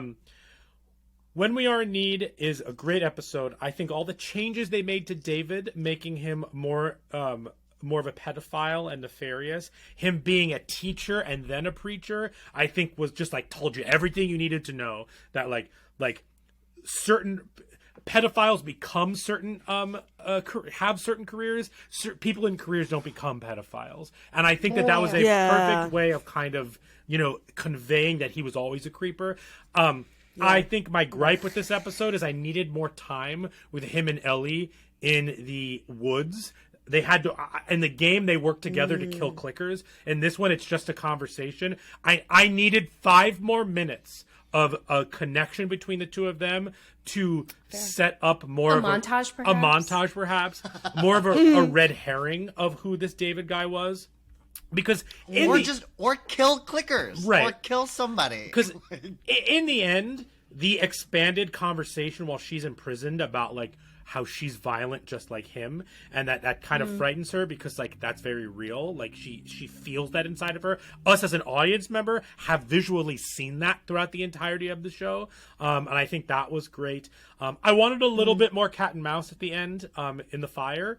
But I got what I needed to get out of that in there. But overall, I thought that episode was great. And I actually think one of my favorite moments of the entire show is the end of that episode where Joel finds her, grabs her, his watch is out, the same exact visual storytelling as the first episode. And he says, baby girl, but this time he actually saves her. And because she saves herself, he doesn't need to save her. Yes. She saves herself. And now he has to emotionally save her because that is the moment where Ellie can go one of two ways. She could either go the David path in terms of like just like be unhinged and serve people food that is actually people, you know, like just be like this like totally violent unhinged person, or go the way of Joel and just being taken care of, be a part of have a human connection with somebody else that is important. So I thought that I loved all of that stuff. And then the finale, I think all the additions to the finale are great. I think it feels a little bit disjointed in some ways. It feels like important vignettes edited together that these conversations need to happen before we get to the end. I think that this show does two things extraordinarily well in the last episode, and then I'll pass it on. The first thing is that I think that the same as the game, it doesn't matter if you think Joel is right or wrong. You believe that Joel made the decision that he would make in the moment, and I think the show justified that with every ounce of its being, and that, to me, was going to be the make or break for this entire season. Do I believe that Joel would have made the choice to doom all of humanity in the moment to save this human connection that he has? And is it selfish? Is it selfless? And I think it's a balance of both. And I think that the show really hit a home run when it came to justifying Joel's decision. I think something missing from the end of the from the end of the show, is you being forced as a player to make Joel's decision. I think that is a viscerally explosive thing at the end of the game, where you are forced to kill all the fireflies and save Ellie in a game that promotes like decision making and stuff like that, even though it's a narrative, it's straight to narrative. There's no if that or that. So I think that was fascinating. And then the other thing I love is, man, this show turned the trolley problem up to 15, because in the game, you only have Joel's relationship with Ellie as the trolley problem. Does Joel save humanity and everybody by going the left, or does he go right?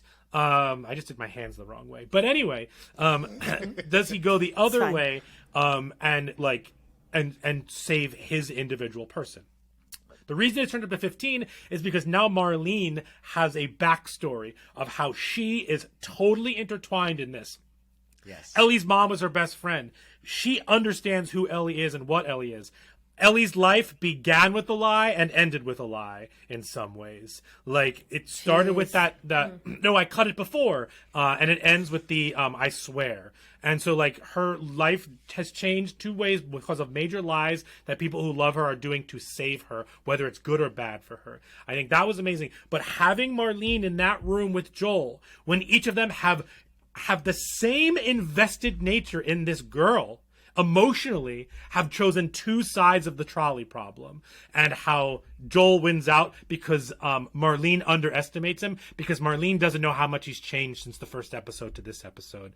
And I think that was crazy impactful and truly wonderful. And then the end of this episode, I liked that Joel made Ellie feel a little bit bad about not being Sarah, because in the game she just has the picture. In this one, he's basically like gushing about his dead daughter to a girl who seemingly thinks that she's replacing her. Like, he makes her feel that way, and I think that also added to the final okay moment that I don't think the show did. And then the giraffe scene is great. Anyway, back to you, Nikisha. Yeah, all great. Jamie, do you want to go next? Yes, I do. Shout out to the giraffes that were both real and fake. I think Yeah, shout out The to the hardest giraffes. workers in Hollywood, those giraffes. I was like, I couldn't remember when that scene took place, and I was like, we better get giraffes. And then it came, and I was like, we got the giraffes. So happy. Beautiful. I love that scene in the game. It's so good. It's so good. Ugh, The calm before the storm. I know. I agree about Left Behind. I don't know what it is about it. Like, I was still really excited to get it. And I was fine that it was like the full episode because I mean, I think it's like long enough DLC to kind of, when you think about DLC and like adding something to a game and it being effective, I think that they make it compelling enough where it's like, oh, this is like extra stuff that we're getting that they weren't totally sure how to like put it into the main story, but like we're still learning more. I can't quite put a finger on it. I also really like Storm Reed, and there was something that maybe felt like off about her being in this role. But again, I don't really know. I don't really know what it is. Actually, can I jump in here for 1 second, Jamie? Mhm. I think that Bella Ramsey looks so young that anyone playing against her feels so much more older or more mature than she is. But it's just the way she visually looks. That was something that I had to say about that. I think that's totally not valid and not fair. But like, it is what it is. That's something that I would say about that moment. Anyway, but sorry. Yeah. No, I mean, that's like an interesting point. Also, Storm Reed's like really, really fucking tall. Very. Yeah. She's just so much taller. But I still really liked that end scene of them like finally sharing that kiss and then them talking about like, you know, going mad and it's all romantic. Like that was still really effective. And just seeing Ellie like rage out in that moment, also very effective compared to her bestie and like just seeing, you know, we're seeing pieces of Ellie in the past, but it still connects back to like who she's becoming in the present. So that was great. I didn't really like watching her sew Joel's wound. That was gross. Did she like clean it? I don't know. I was like, is this like helping or hurting? I can't tell. So She was doing the best with what she got. Yeah, my gripe is like everyone needs first aid training to figure out if like these things are real and doable. But yes, the penultimate episode was the one that I was most excited about. Again, it's like you're getting Ellie on her own, and like this is the first time that you're like playing as her. And then I think they also do like the cut back, because I was thinking like how at some point Joel is like going to wake up and then he's going to try to find her. And again, they like make you think that he's going to be the one to save her, but Ellie saves herself, and that's really important. Man, David, everything that Brian said, I agree with. Just so terrifying. And again, even though I have like a general gripe, my gripe is more just about like stereotypes and horror and like themes that come up all the time and like the tropes that I'm tired of. But David's just so good at being terrifying that it like all of my annoyances of seeing the same trope of like, here's another man being evil in the apocalypse, like surprise, surprise, but like he's just so good. Yeah, right. He's just so good. Like I could have watched him and Ellie interact all day, and then you know, finally when he's like over her and she's like fighting back, and he's like, "Fuck this! I'm done with you. Now I am gonna eat you." It's just like it's so. I wish there was a little bit more of the cat and mouse to like amp up the anxiety about like, oh no, like bringing it closer together between like Joel getting super close, but then Ellie, you know, overcoming David. But that scene of her giving him what's coming is so good, and I'm just like, yeah, more blood. Yes. I was just like, eating it up, not literally, because I'm not capable. And only showing it from Ellie's perspective and not showing the brutality that happened was so much more effective. Yeah. Absolutely. And having it go a little longer than it needed to. Yeah. It's just like the blind rage that she's in that moment. And also like the fear. Like it's like driven by the fear of like what this guy was going to do to her. But also just that like inner rage that like he did kind of spot in her, but you know, that like comes out in these moments. And it's like, okay, this is like a scary version of Ellie, and I'm very interested to see like, you know, where do we go from here, knowing that this is like under the surface. And then the scene of them coming together, you know, I mean, my TikTok was completely overblown with I was on baby girl TikTok for like a good 48 hours. Not baby girl TikTok. Oh my God. Oh man, it was, amazing. I wasn't even That's seeking out this fantastic. content. It just happened. It pops up. It knew. And then, so then we get to the end, and I agree. Brian and I were like talking after, and I was like, I really think that it was so important to give us more with Marlene to show just how painful it is that she is doing this as well. And it's not just Joel. It's not just like Joel's connection, but like Marlene actually is doing something like similarly really painful and difficult and traumatic. And like, I'm glad that we got more to make that decision more complicated. And again, like, you know, we can argue about whether or not Joel is right or wrong, but I think that's what makes this entire story so effective is that question at the end. We just watched and experienced this whole journey of these two growing to love and care deeply for one another. And then he makes a choice, and, you know, that choice seemingly will have consequences, and we don't yet know what they're going to be, but whether it's like small or big, like micro or macro, we can infer that like their relationship now, like she you can tell that she knows that he's not being totally honest. And like, what does this mean for their relationship when they had grown so close and bonded in this way, and he's viewing her as like his daughter now? Like, what happens now to them? What happens, you know, to the pandemic is at large, and like, are there other people like her? Was this a one-off? Like, you know, what about the doctor that got killed? Like, are there other doctors? Like, there's just so many questions that are posed, and, you know, it's really interesting. But I love this story so much, and I was like really not okay when it ended. I was like crying, and Brian was like, can I do anything? And I was like, no, I'm just really sad. Yeah. Love that. Do you want a PS5 Aaron, do you want to go? We can go. Yeah. Right. Do it again. So let me start at 8, and then I'll go 7, 9. So David episode, I loved. It was great. It was. I was stressed about it because I was like, "What are we gonna do? How are we gonna do this?" It was weird because the guy playing David, I feel like, was less creepier on the show, which made him more creepy in like generally. Because I feel like Nolan North's portrayal of it in the game is he like he has a creepy voice. Like, you know, he's creepy from the get.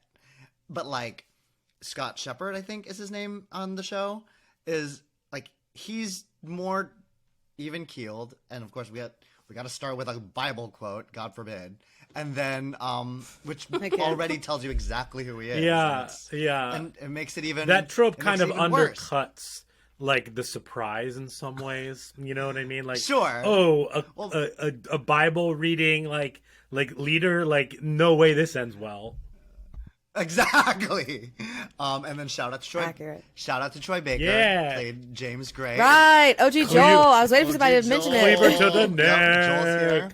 And I love that, like, Ellie killed Joel. Like, oops. Like, sorry. Oops. Yeah. I think aside from all the things that you guys have all mentioned, because I I absolutely agree. One thing that I did love most about episode 8 was that we started to see after penicillin works its magic, because apparently when you get too much penicillin, it works like Celsius.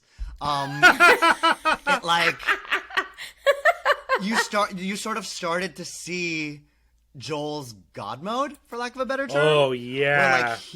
Where when he starts torturing those two guys to find out where Ellie is, like what a precursor to get into episode 9, which I'll get to in a second. The one thing, and I don't think it's a gripe, because I think intellectually it's a better choice the way they did it in the show.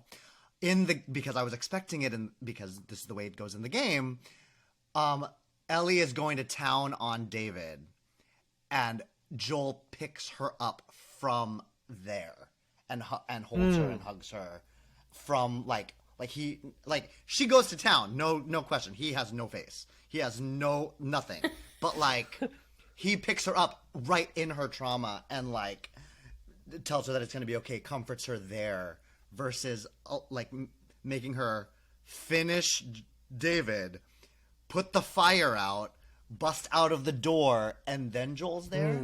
Again, I think like it gives her more agency, so intellectually I feel like it's the writer choice of the way the show did it, but like viscerally I was like, okay, let's stop her now, let's like comfort her immediately. And that's sort of what I missed about that, because in the game, it like he holds her, it fades to black, she's like coming down and like being comforted, and it fades to black, and then we go to spring. But so I think I'm of two minds on that moment. So Left Behind, I love Left Behind. I think it's because of the way that I experienced it, again because I played the DLC with the way it exists in the game, so it sort of feels like a prequel rather than like in-game middle. And so finding out that stuff was very exciting to me. What excited me most about it was watching the end and then knowing how the story goes, doing the math in my own head, because in the game it's not spelled out because it's acted as a prequel. You have to do your own math and realizing that Ellie killed Riley because Riley turned and Ellie didn't, so she had to watch her.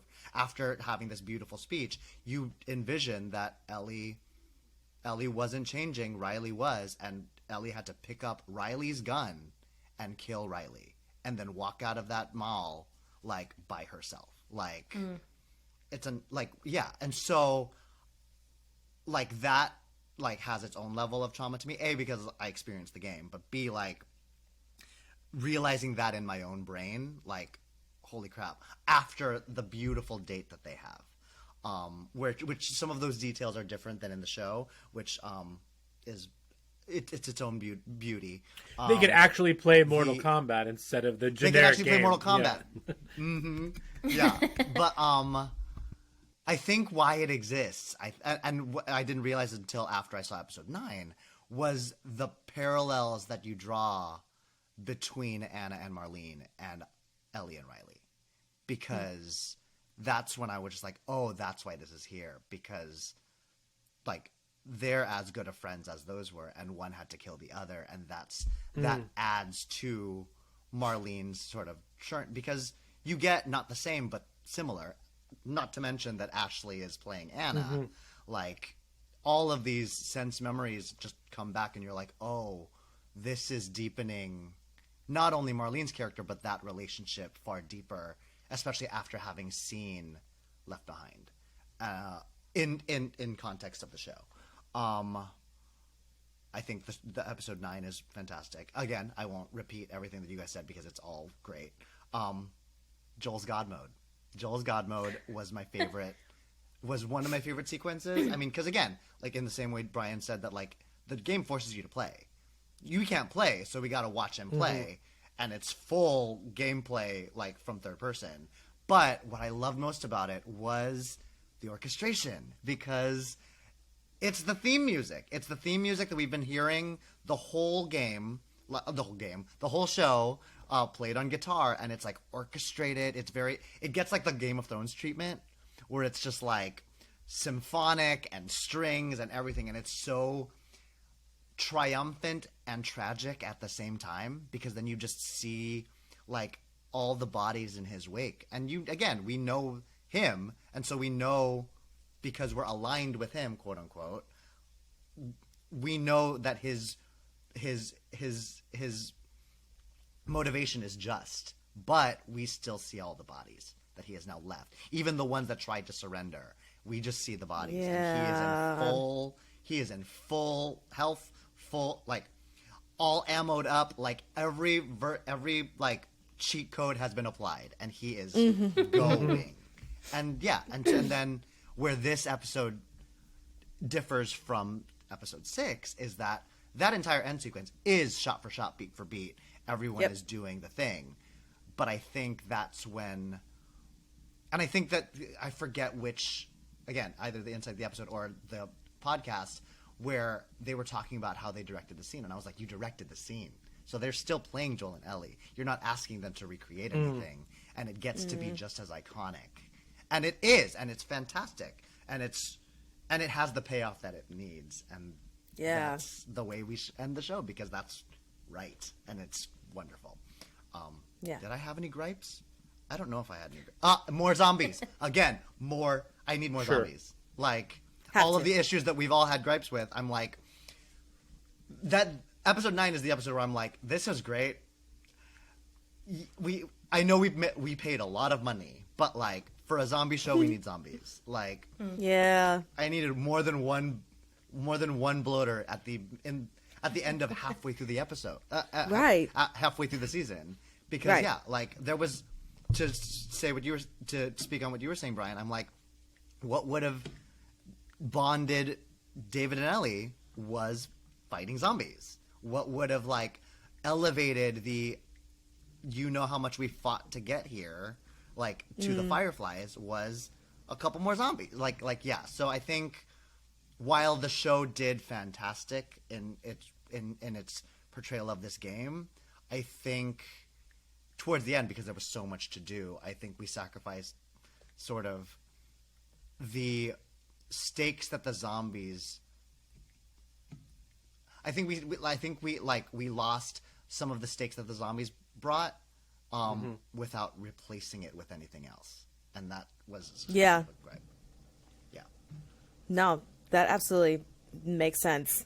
That would be the whole, like, for me, if I had to pick one gripe, and a number one gripe is give me more zombies, because what, and not just for the intellectual answer that Aaron is giving of like elevating plot points and story. It's just because it's a zombie show. It's a zombie show. So like, give me the zombies in the most like generic, general sense of it all. So yes, I will say everyone has said all the things, except I really enjoyed Left Behind. I started to watch the playthrough of it, but I didn't completely finish it. My only kind of gripe was, and I was talking to my roommate as we were watching this, and she brought up the point of it we don't need to see Ellie kill Riley, right? But it would have been nice to have seen the moment that Ellie realized that she was immune. I don't know, for some reason I would have enjoyed just that, like, that sequence of it all. So I agreed with her. Yeah, on that's that. interesting. Like, to see, we see so much of her not understanding it, and like with Sam and all of that, like, that would have been fascinating to see the first moment of confusion. Yeah. I don't know. It just would have added something to the whole thing of her just realizing in that moment who she was, and what she could be for humanity and all that stuff, So, and it was nice watching Left Behind, because sometimes you just kind of forget that Ellie grew up in a post-apocalyptic world. And so it was really nice to just see her be a kid and just enjoy just simple things, even the cute like escalator scene. Oh, I love. And she's just like, "What is this?" That's actually one of my favorite funny. moments in the whole series. Yeah, it was just it was a really nice moment. Sorry, go ahead, Aaron. No, that part took my breath away too. Also because of how it's underscored, because it's with a song that is prominent in part 2 as well. Spoiler alert, but yeah. Okay. Yeah, I mean, I just loved watching Ellie be a kid, and I think that's really why I enjoyed episode 7 so much, because Ellie has gone through that, and just for her to relax in a moment, even though we know there's not going to be any kind of happy ending to this. They already alluded that Ellie has already killed somebody, and so we can only assume that the first person that she killed was Riley. So we already know that that's going to be like a bad. But just in those moments, to have a long sequence of her just in a really happy place was really nice to see. Episode 8, at the top of my notes, I wrote, I forgot about the cannibals. Oh, damn. Because I forgot. Completely forgot about them. And so that episode was crazy, and that became my top episode of the whole series for me, because it was just the right amount of gore and just the right amount of chaos and just the right amount of stakes. And the fact that Ellie is saving herself, it just was all such a great moment that I enjoyed from top to bottom. And of course, like we said, seeing OG Joel was super great. And then episode 9, shot for shot, it was really effective, even though it was like shot for shot. But I think it was because how everything was being set up, and just adding that little bit at the beginning, the flashback, also I think kind of assisted in not needing to add much more for what the end of part 1 was. And so, I think it was super effective. We talk about the trolley problem, and it's always hard to figure out if you're for Joel or not for Joel for his decision making. But all in all, I think it was a great way to end everything in the TV series. So thoroughly enjoyed how it all ended. And I remembered what that was, how the whole hospital scene and everything. So I was like, oh, okay, so this is exactly what it is. And it was still satisfying. So it's always nice when it can just be shot for shot and still hold up to, what everything should be. And with that, I did want to ask like a question for Jamie, and it could be just for, everyone I know. But can we just talk about, like, real quick, in this world, in this post-apocalyptic world, how it can change your moral compass, and why we tend to accept that change of moral compass as viewers of the show? Also a great question. Woo! Good question. Yay. Snaps. Yeah. I mean, it's hard. Yeah. It's hard. Like, I don't know. I think there's something connecting to like empathy, where like the idea of empathy is like putting yourself in the shoes of somebody else, even if you haven't necessarily lived that experience. And, hopefully none of us have experienced this type of apocalypse that we're watching on screen. But like, I think when you add the relationships into it, and like that desperation is like how you build in the empathy, where it's like, oh, maybe I can believe that people are willing to like do these things because they're more desperate, and like because there's less resources. And like, again, it's like, how do you compare the cannibal group to the Jackson, Wyoming group? And like, what's working for one group that like isn't working for another group? And like, is it like the questions I was saying before, like, is it the people? Is it choosing to do a more like communist society versus electing a leader and having like the one leader kind of be responsible for things? But I think that the empathy of like someone being really desperate for something. I mean, this is like maybe not the best example, but it makes me think of Starry Eyes, which we've covered before, and like what someone would do like to get what they wanted. Sure. What are the things that somebody would do to like achieve their goal, no matter what it takes? And like applying that same, so it's like that, there's the empathy, right? It's like, oh, I haven't lived through this experience, but I could think about a time where like I, was like, I have to do this thing. I have to protect my own. Oh, when it comes to my family, like I will do whatever it takes to protect my people. And like that connection, I think, is what allows for the audience to have more understanding for people who are like willing to let their moral compasses go a little bit, to be a little bit more flexible with that moral compass, and like to protect what's important for them, or like to, you know, accomplish whatever it is that they need to accomplish. Amazing.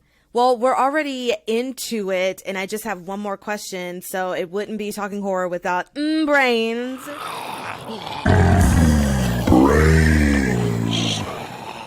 So here is the official question for our brains section, and I'm sure we can all just kind of put in our input on this, but my general overall question is in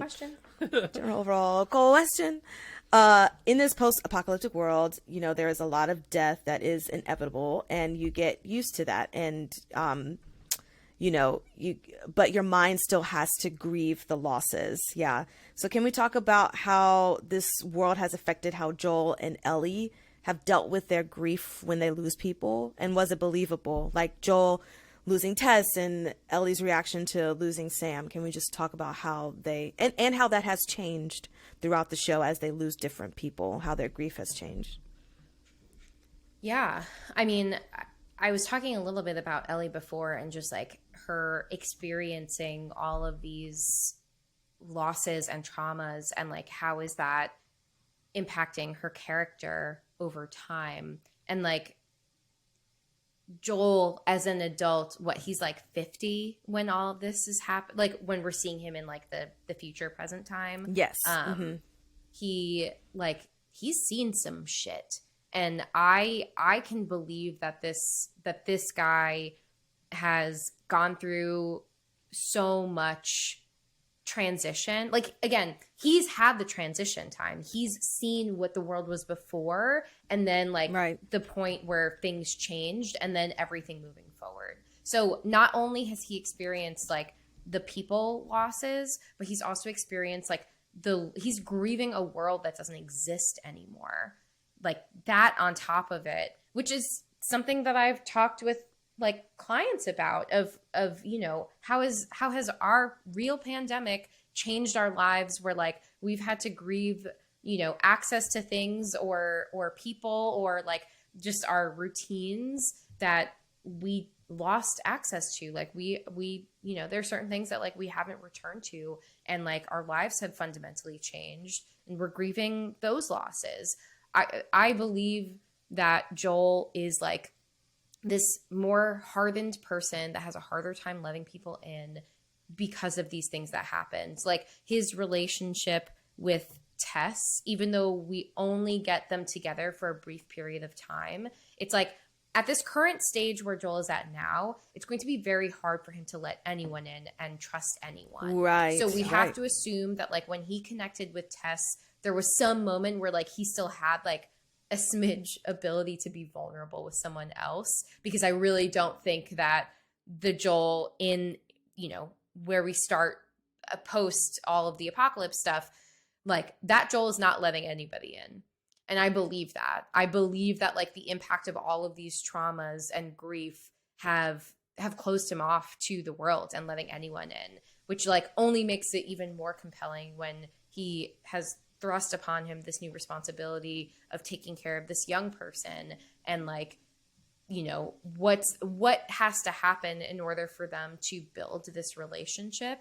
And like, you know, in their case, unfortunately, it's like more trauma, which is disappointing, but it is that shared trauma that allows him to be vulnerable with her, because she's a young person who she's experienced loss, but now she's experiencing way more loss in a very short period of time. And he's doing a really bad job at like talking it through with her, but that's like his own stuff. That's his own like inability to tap into that vulnerability and be like, oh yeah. I mean, there is the part where he says like, you know, a young person, like kids shouldn't have to go through this stuff. So like he's able to recognize the impact that this is going to have on her. And that's like after her second kill with the gun that she had stolen.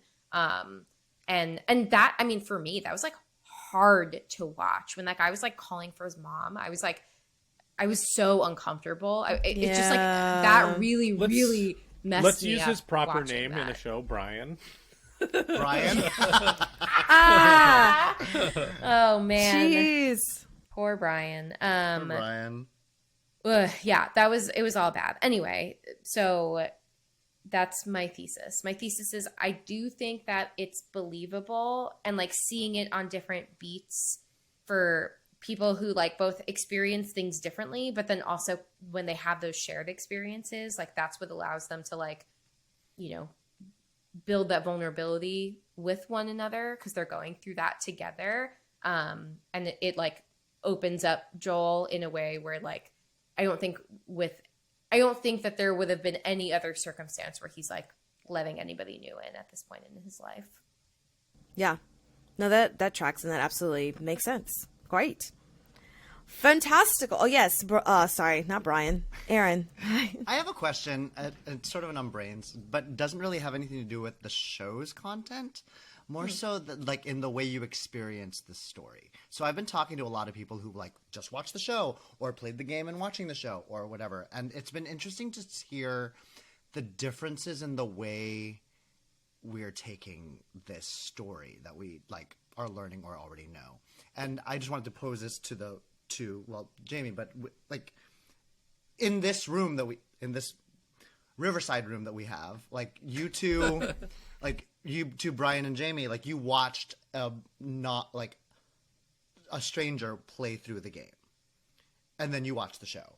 Nikisha, you played with me, but I was playing the game, but you were like with my like experience playing the game and getting caught up in like that same way, watching the game, and then watch the show. I have very visceral feelings and emotions tied into playing the game, and then I watch the show.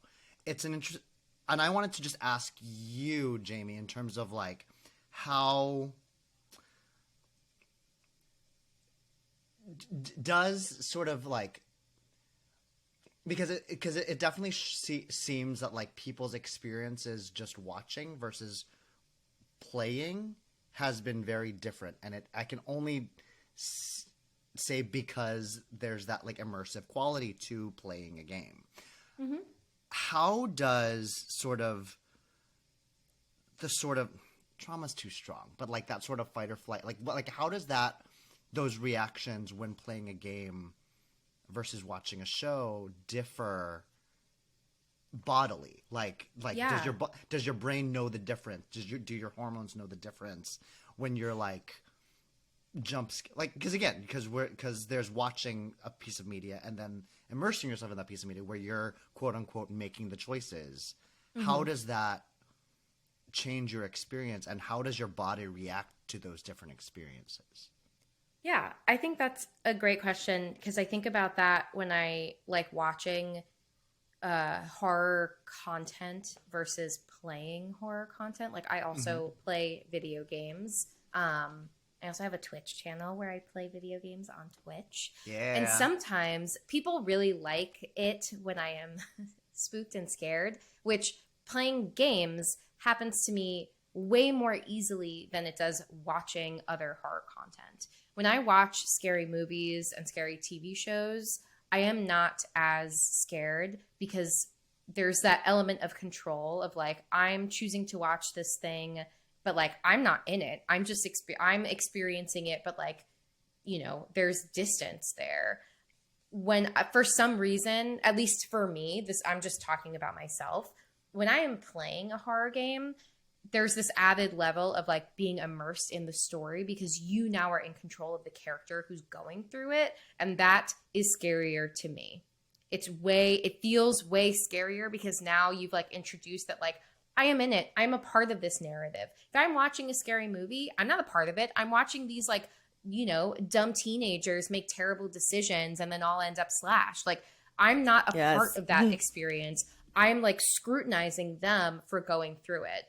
But when I'm playing a game, as far as I'm concerned, I'm in it. And now I'm fucking terrified and I'm screaming into my microphone frequently. So I definitely think that there is this like different, like, I don't know, something about the mentality of that. And I'm not even talking about like VR, like virtual reality, where you like wear the headset and it like looks like you're walking through like a spooky, game setup. Like even just like, on my computer screen with my controller, like it's just like, especially if you're in the first person view and you're not seeing the character, like as far as I know, I'm the one who like picked up this object. I'm the one who's like controlling the environment. Yep. And now it's way scarier because like I have involved myself into this spooky narrative. So I feel like the adrenaline is pumping more, and I'm way more easily startled because I have now become a part of this scary movie. And I think that lends itself interestingly to why this is an incredible video game adaptation, because the gameplay is the in between. The gameplay is getting from place to place or doing thing to thing. The gameplay is not the narrative. And in a lot of games, the narrative is the gameplay, and there's not much more to that. So you have to basically you keep the character, but you have to invent a scenario for them that takes pieces from the game. But but the main focus of the game is that gameplay, is like the actual being immersed in it. Whereas I would argue that The Last of Us is a better immersive movie, the game, than it is actual video game. Again, that's a debatable what we define as video game, but I think that's why the actual adaptation works, is because the narrative with a beginning, middle, and end, and characters and thematic elements, and how the game ends up making you feel, which the movie can do, the TV show can do as well, is why this is an excellent adaptation as opposed to like Uncharted or like something that you think has a narrative, but when it really comes down to it, you're just like you're just reverse engineering an Indiana Jones movie. So same thing with Tomb Raider. That's never really worked. Like there's a lot of those out there. But I think that is one of the reasons why this is one of the best, if not the best, video game adaptation, because the work was kind of already done by Druckmann and team at Naughty Dog. Mm-hmm. Absolutely. All great points, guys. Well, with that said, should we Rotten Tomatoes this? Yes. It's the Rotten Tomatoes game. Let's Rotten Tomatoes this bad boy. Okay, what do you think all of season 1 has on Rotten Tomatoes? I mean, last week was the finale.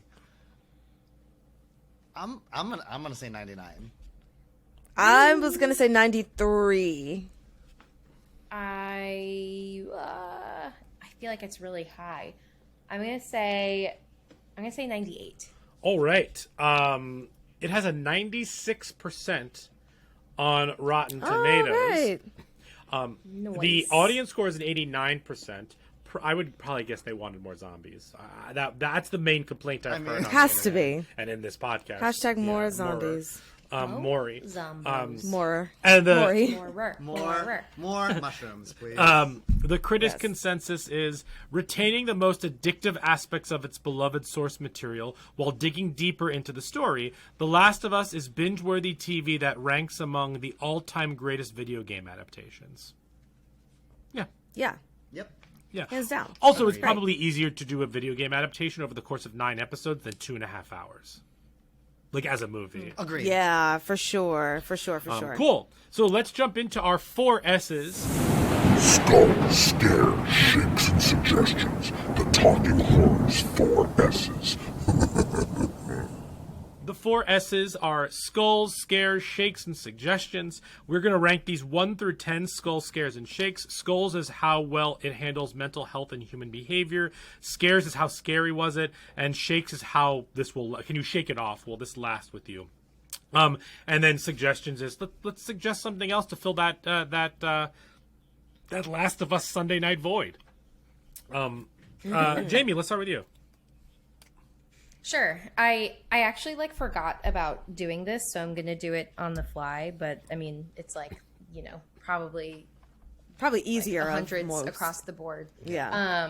Yeah. So for Skulls, I'm giving this a 9 because I really do like believe in the characters, how they develop over time, the impact of like what living through this experience and world would do to somebody, the like how people are connecting with one another.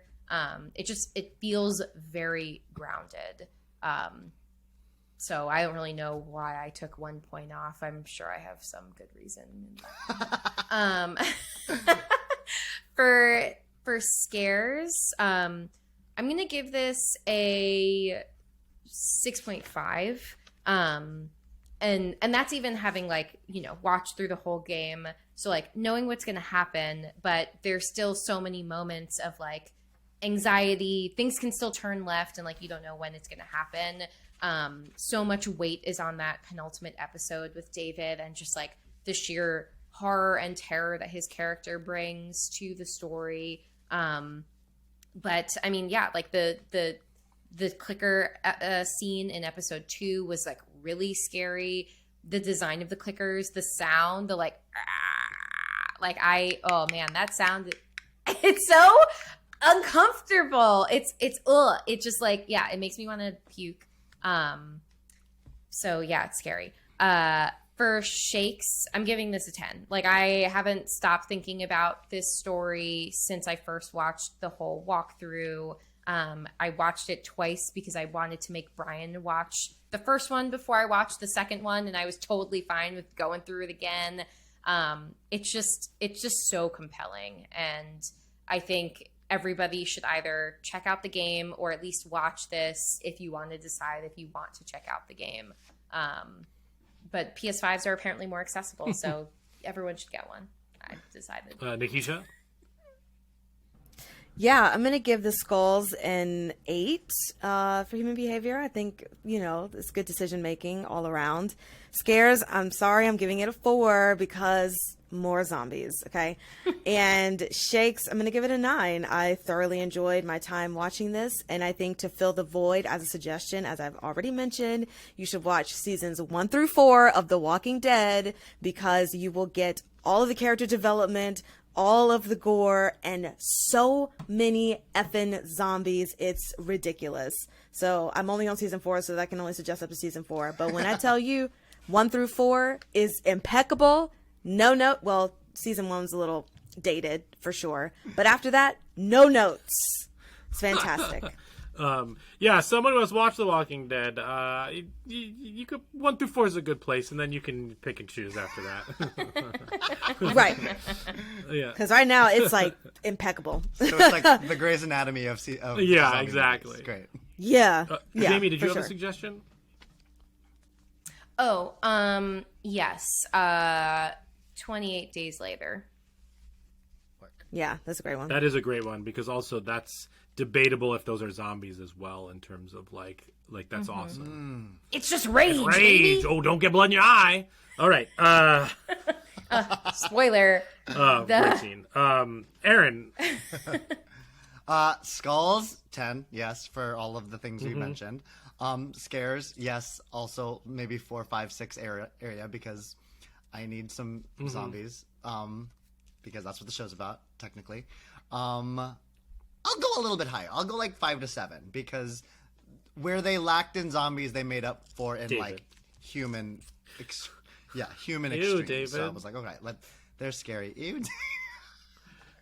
Death. That was fantastic. Shakes. I'm gonna say 20 because I've been here since this first started, and I keep playing it and I keep watching it, and it's always great and it's always fantastic. Suggestions. Here's where it gets a few things. If you want more of this like specific content, I would suggest you don't even need to listen to the whole thing. The last episode of the Companion podcast, episode 9 of the official Last of Us, whatever. It's with the two. It's with the two creators, and Troy Baker who hosts, and Ashley Johnson who plays Ellie in the game. Oh, it's like great. an hour and a half talk, and I've already listened to it like 2 or 3 times. It's fantastic. Nice. If you this is gonna be the silly one. I would recommend like Matilda or anything where the creator has the reins, like, has the steering wheel for like the adaptation of it. Because literally this came out at the same time Matilda came out, and I literally was like, "Is this the secret sauce? You just give the keys to the original creators, and then they'll do it." Yeah. Right. Because here It's we like, are. why don't you think of that in the first place? Like Neil Druckmann. Like if this was in any hands other than Neil Druckmann, this would not have been as good. So Sure. Yep. bang. Yeah. And then my just general suggestion: PS3s are very on sale right now, I assume. So go out and get one and play this game. Like play this game if you want to like dive in. Even a PS4, play this game. Play the second game. If you've already played this game and you need a recommendation, just in terms of the dystopian worlds that with not necessarily a horror, but like a fascinating story around like a post-apocalypse, Horizon Zero Dawn and Horizon Forbidden West. Nice. Brian? Sure. I'm going to give this a 9 for skulls. I'm going to give this a 4 for scares. It wasn't scary. But there were scary moments like David and stuff, but like from a clicker perspective, I didn't find it too scary. Shakes, I'm giving it a 9, 1 for each episode. I didn't want to give it a 10 because I want to give season 2 the benefit of the doubt. It doesn't have to work to be perfect. So I'm giving that a 9. Okay. Yeah. And I have 3 suggestions. If you want a movie that, all 3 of the things that I am mentioning are more hopeful than this is. One, if you want a movie, watch Children of Men. And if you want a pretty bleak TV show, but is hopeful in the end, The Leftovers. Leftovers sure. is one of the greatest television shows of all time. It's 3 seasons. It's perfect. And if you're turned off by the first season, don't turn it off. Keep watching. Seasons 2 and 3 are pinnacle of television.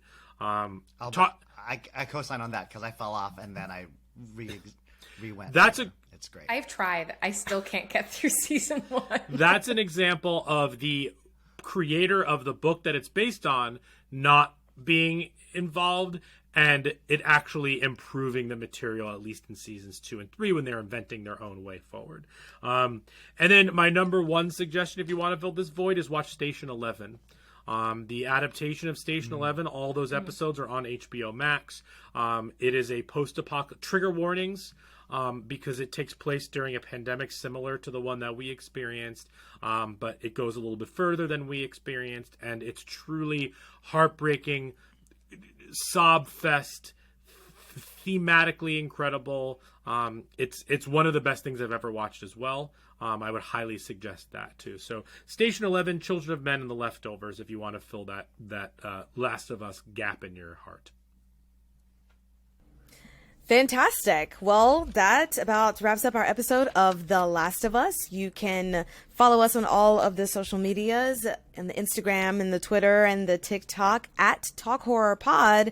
And you can also find us on the YouTubes if you want to see our faces talking about all of the things. Hello, everybody in YouTube land. And Brian, where can they You listen to us? can listen to us wherever you get podcasts. So Spotify, Stitcher, Apple Podcasts. Rate and review us there. 5 stars, please. And thank you.